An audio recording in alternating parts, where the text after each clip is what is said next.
Hello everyone, मेरा नाम है Aamir Khan and I am a mechanical engineer from IIT Kharagpur. मैंने मैकेनिकल इंजीनियरिंग 2006 में आईआईटी खड़गपुर में स्टार्ट करी थी व्हेन आई क्लियर्ड जेडबलई with an all India rank of 971। तो मेरी अंडर 1000 रैंक आई थी एंड ये भी फ्रेश में आई थी। दैट मींस मैंने 12th में ही एग्जाम दिया था एंड आई क्लियर्ड जेडबलई। So a lot of students ask me कि सर कैसे पढ़ाई करी थी आपने जेडबलई के लिए so that you were able to clear जेडबलई इन वन अटेम्प्ट, और वो भी अंडर 1000 रैंक के साथ। तो what exactly are your tips, क्या टिप्स आप देना चाहोगे बच्चों को? तो मैं उनको बोलता हूं कि there are three important tips. ये भी ऐसा नहीं है कि मेरे दिमाग में अचानक तीन आई, नहीं, मैंने काफी सोचा एंड आई अंडरस्टूड कि there are three things which I made sure कि ये करा जाए तो एनी वन कैन क्लियर जेडबलई। बट ये तीन बिल्कुल रिलीजियसली करना है, मतलब बिल्कुल भी इनसे भटकना नहीं है। तो नंबर वन सबसे इंपॉर्टेंट टिप जो मैं तुम लोग को बोल रहा हूं वो ये है कि पहली टिप, सबसे इंपॉर्टेंट टिप ये है कि अपनी गलतियों से सीखो। अपनी गलतियों से सीखो। व्हाट डज इट मीन कि अपनी गलतियों से सीखो? बहुत जेनरिक सा स्टेटमेंट लग रहा है। अपनी गलतियों से सीखने का मतलब ये होता है कि जैसे फॉर एग्जाम्पल आपको मॉक लिखना है। आज की डेट में कितने मॉक्स में क्वेश्चन आते हैं अपन के, हमें पता है कि हर सब्जेक्ट के 25-25 क्वेश्चन होते हैं। लेट्स से हम कोई एक सब्जेक्ट पिक करते हैं एंड 25 क्वेश्चंस में से आपसे लेट्स से 16 क्वेश्चन बन गए एंड 9 क्वेश्चन आपसे मिस हो गए, स्किप हो गए या मिस हो गए। मतलब या तो आप देख के ही समझ नहीं पाए, या आपने उसको छोड़ दिया, या आपसे गलत हो गए। ठीक है, तो ऐसा कुछ हुआ 9 क्वेश्चंस में and 16 questions you are able to do. तो your first step should be just after the mock, your first step should be कि 9 क्वेश्चंस को लेके बैठो। 9 क्वेश्चंस को लेके बैठो, बिना किसी को देखे, बिना कोई बुक को देखे, बिना कोई वीडियो को देखे, सबसे पहले करने की कोशिश करो 9 क्वेश्चंस को फिर से। क्या अब वो बन रहे हैं?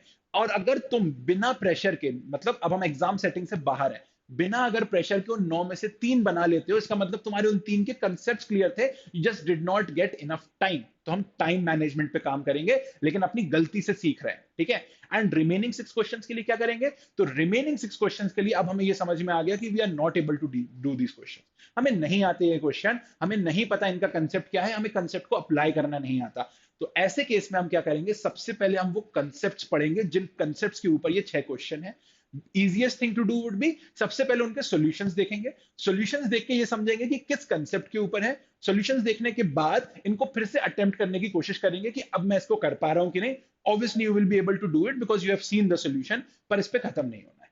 अब इस सॉल्यूशन को देखने के बाद, समझने के बाद, कोशिश करो कि इस टाइप के तुम्हें और क्वेश्चंस मिले, इन 6 टाइप के और क्वेश्चंस मिले, और उनको बार बार अटेम्प्ट करो, उनको सीखो, ताकि ये कंसेप्ट जो गलत हो रहे हैं वो कंसेप्ट सही होने लगे।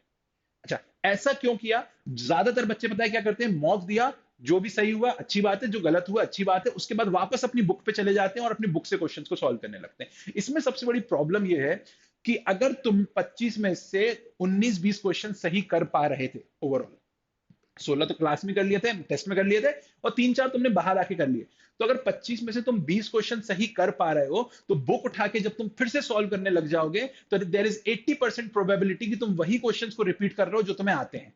और जब तुम वही पढ़ते रहते हो जो तुम्हें आता है, तो तुम अपने आप को जरूर खुश कर रहे हो, लेकिन तुम कुछ नया नहीं सीख रहे हो। इसलिए बहुत जरूरी है कि हम उन 5 या 6 पे फोकस करें जो हमसे नहीं बन रहे थे। जो हमसे बन रहे हैं, वेरी गुड। तो पहला सबसे इंपॉर्टेंट तो पिच, सबसे इंपॉर्टेंट टिप यही था कि सबसे पहले तो हमें अपनी गलतियों से सीखना है। अच्छा, सिर्फ यहीं पर सीमित नहीं है हमारी गलतियां और भी होती हैं, हमारी गलतियां प्रैक्टिस में भी होती हैं, उनको भी ज्यादा ध्यान दिया करो जहां पर गलत कर रहे हो। एक और चीज, टेस्ट में कई क्वेश्चन ऐसे होते हैं जो धोखे से सही हो जाते हैं। मतलब 16 में से हो सकता है 3 क्वेश्चन ऐसे भी हो या 2 क्वेश्चन ऐसे भी हो जिसमें तुमने ऑप्शन एलिमिनेशन लगा दिया। ऑप्शन एलिमिनेशन मतलब ऑप्शंस देख के लग रहा था कि ए और डी में से ही आंसर होगा, इसलिए डी मार्क कर दिया, ए होता नहीं है, पर डी सही निकल गया बाय चांस। तो ये जो तुमने किया है ये तुक्का है। ऐसे क्वेश्चंस को भी ढूंढना है, ऐसे क्वेश्चंस का भी कंसेप्ट समझना है, और ऐसे क्वेश्चंस को भी सॉल्व करने की कोशिश करना है। ये सारी चीजें जो गलतियां हैं तुम्हारी, अगर तुम इन गलतियों पे काम करने लगोगे, तुम्हारा बेसिक तो पूरा क्लियर हो जाएगा। अब तुम्हारा स्कोर इंप्रूव होना ही है। क्यों? क्योंकि जितने भी क्वेश्चंस आ रहे हैं उसमें जो गलत हो रहे हैं वो तो तुम सीखते ही जा रहे हो, जो सही हो रहे हैं वो तो ठीक है, जो गलत हो रहे हैं उनको तुम सीखते जा रहे हो, तुम्हारा स्कोर स्कोर अपने आप ही इंप्रूव होने लगेगा। ठीक है। दूसरा दूसरा सबसे इंपॉर्टेंट टिप जो मैं बच्चों को देता हूं जब वो पूछते हैं कि भाई जेडबलई कैसे क्लियर करें, तो second most important tip is कि practice as much as you can. बहुत से बच्चे क्या करते हैं? थ्योरी में घुसे रहते हैं। बहुत से बच्चे थ्योरी में घुसे रहते हैं, ये सोचते रहते हैं कि यार ये भी पढ़ लेते हैं, ये कंसेप्ट भी पढ़ लेते हैं, ये कंसेप्ट भी पढ़ लेते हैं, और कंसेप्ट पढ़ पढ़ के खुश हो रहे होते हैं कि समझ में आ गया, समझ में आ गया। जेडबलई कंसेप्ट का एप्लीकेशन मांगता है। जेडबलई में क्या पूछा जाता है, कंसेप्ट को अप्लाई कैसे करोगे। अगर आप कंसेप्ट रट भी लोगे, सीख भी लोगे, समझ भी लोगे, तो देयर इज अ पॉसिबिलिटी कि you will not be able to apply that concept. और यहीं पर दूसरे बहुत से बच्चे मात खा जाते हैं, वो कंसेप्ट्स को समझ लेते हैं लेकिन अप्लाई नहीं कर पाते हैं, और जब अप्लाई नहीं कर पाते हैं तो उसके पीछे रीजन क्या होता है, लैक ऑफ प्रैक्टिस। तो the second most important tip is कि बहुत ज्यादा प्रॉब्लम सॉल्विंग करो, rather than wasting time in theory a lot। बहुत ज्यादा प्रॉब्लम सॉल्विंग की जरूरत है। तो वन इज बहुत सारे मॉक दो और अपनी गलतियों से सीखो। दूसरा, बहुत सारी प्रैक्टिस करो विदाउट मॉक्स भी। तो बुक्स को सॉल्व करो, topic wise question, chapter wise question, previous year question, जो कुछ सॉल्व कर सकते हो वो सॉल्व करने की कोशिश करो। ठीक है। And the third most important tip सुनना, ये बहुत जरूरी है।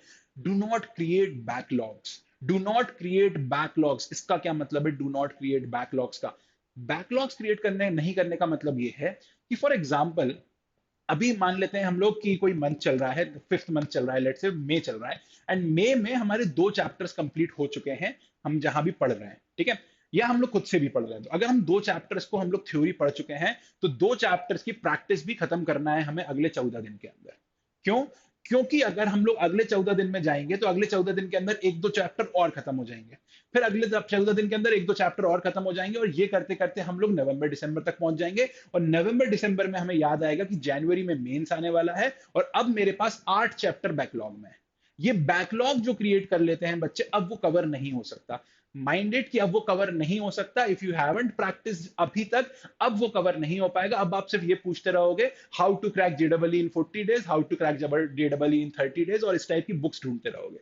बट ऐसा कुछ होता नहीं है, यहां कोई जादू होता नहीं है। यू कैन नॉट क्रैक जेडबलई इन 40 डेज अगर आप इतने दिन से कुछ नहीं करते हुए आए हो। आपका पहले से एक बैकग्राउंड होना चाहिए, कुछ क्लैरिटी होनी चाहिए कंसेप्ट की, तब जाके आप क्लियर कर पाते हो। ठीक है, दिस इज वेरी इंपॉर्टेंट कि आपकी जो 2 साल की मेहनत है, आपकी जो 1 साल की मेहनत है, वो कंसिस्टेंट होनी चाहिए। ऐसी नहीं हो सकती कि पहले बैकलॉग बना रहे हैं, आखिरी में बहुत जम के पढ़ाई कर लेंगे। नहीं, आपको पूरे टाइम मेहनत करते रहना है, करते रहना है, और उसका रिजल्ट आपको लास्ट डे जाके मिलता है। So these are the 3 most important tips. अब सर, तो हम इनको ऐसा कैसा फॉलो कर लें कि यस, पहली टिप को एज इट इज फॉलो करना है। मतलब जब भी गलती करोगे क्वेश्चंस में, you have to go back, learn that concept, और उस कंसेप्ट को समझ के you have to apply that concept, you have to understand that concept. ठीक है। तीसरी टिप को एज इट इज फॉलो करना है, डू नॉट क्रिएट बैकलॉग्स। अभी जो भी तुम्हारा चैप्टर्स चल रहे हैं पढ़ाई में, उनको प्रैक्टिस के साथ खत्म करो। नॉट जस्ट थ्योरी की थ्योरी खत्म हो गई, प्रैक्टिस बाद में करूंगा, ऐसा नहीं होता है। you'll have a lot of syllabus left जब तुम्हारा जेडबलई पास आने वाला होगा, इसलिए ऐसा नहीं करना है। ठीक है, तो डू नॉट क्रिएट बैकलॉग्स। और तीसरी चीज, सर प्रैक्टिस बहुत सारी करना है, ये वाली पे क्यों नहीं बोल रहे हो आपकी, ये भी हम लोग को करना है। ये इसलिए नहीं करना है बिकॉज अगर तुम लोग ये सोचोगे प्रैक्टिस बहुत सारी करना है, तो you will have infinite number of questions. हमारे टाइम पे क्या था, क्वेश्चंस काफी लिमिटेड थे। तो आपको ये बहुत क्लियर रखना है कि बिल्कुल सही मटेरियल को प्रैक्टिस करना है। तो you have to practice a lot, but at the same time ये भी याद रखना कि सही मटेरियल को प्रैक्टिस करना है। बिकॉज आज की डेट में ऑनलाइन लर्निंग भी जब से आई है, और उसके ऑनलाइन लर्निंग के बाद से तो बहुत सारा कंटेंट आजकल वेबसाइट्स पे अवेलेबल हो गया है, बट उसमें से बहुत सारा कंटेंट इररिलेवेंट भी होता है कहीं कहीं। मतलब क्वेश्चंस काफी इजी लेवल के कहीं कहीं डले होते हैं, जो आपको सिर्फ खुश कर देते हैं कि हम मुझसे सारे बन गए इस चैप्टर क्वेश्चन, मेरा ये चैप्टर बहुत स्ट्रांग है। ठीक है, लेकिन वो इजी क्वेश्चंस डले हुए हैं। कोई कोई क्या करते हैं, बहुत टफ क्वेश्चंस डाल देते हैं, ताकि आपको ऐसा लगे अरे इतने टफ क्वेश्चन, मुझसे कुछ नहीं बना, मतलब ये बहुत अच्छा पढ़ा रहे होंगे, यहीं पर हमें पढ़ लेना चाहिए। सही लेवल के क्वेश्चंस करना है। जब हम जेडबलई मेंस के लिए पढ़ रहे होते हैं, तो हमें जेडबलई मेंस के क्वेश्चन करना है। जब हम जेडबलई एडवांस के लिए पढ़ रहे हो, तो हमें एडवांस लेवल के क्वेश्चन करना है, लेकिन सही लेवल के क्वेश्चन करना है। इसलिए पिक करना बहुत जरूरी है कि हम सही जगह से पढ़ाई कर रहे हैं। ठीक है, so these are the 3 important tips जो मैं बच्चों को देना चाहता था। That is it. बस इनको आप करते रहो, तो you will be able to clear जेडबलई, and you will be able to go into that dream college. ऐसा ड्रीम कॉलेज जहां पर मैं रह के आया हूं, and I am telling you, it's beyond your level of perseverance. ठीक है, सो दैट्स इट।